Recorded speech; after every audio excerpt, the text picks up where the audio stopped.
I was 12 when my best friend Joey invited me to his house for a sleepover. Joey was the quiet kid in school. He wore the same gray hoodie every day and never talked much about his family. But he was cool, and his parents had a huge house out in the country. When my mom dropped me off, the sun was setting. The house sat alone at the end of a long dirt road, surrounded by woods so thick they looked like a wall. Joey met me at the door. "You made it," he said, but he didn't smile.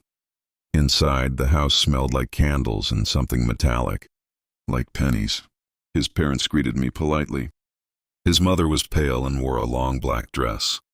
His father was tall, thin, and had a stare that made me uncomfortable. "We're so glad you could join us tonight," his mother said. The way she said join us made my stomach tighten. Joey and I went upstairs to his room.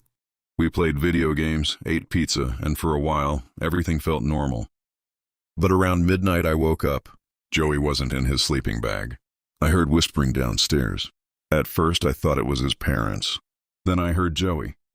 Curious, I crept out of the room and looked over the upstairs railing. The lights were off except for dozens of candles arranged in a circle in the living room.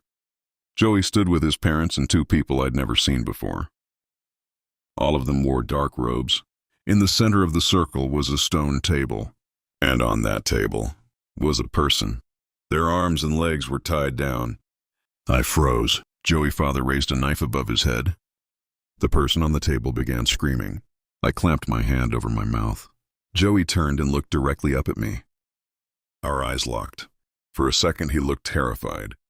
Then he slowly pointed toward the front door. "Run." I bolted. My feet pounded down the stairs. Behind me, shouting erupted.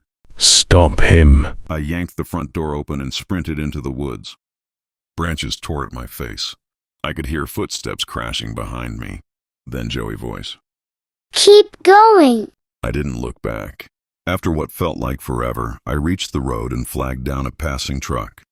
The driver called the police. When officers searched the property, the house was empty. No candles, no robes, no stone table, just a normal house. Joey and his family were gone.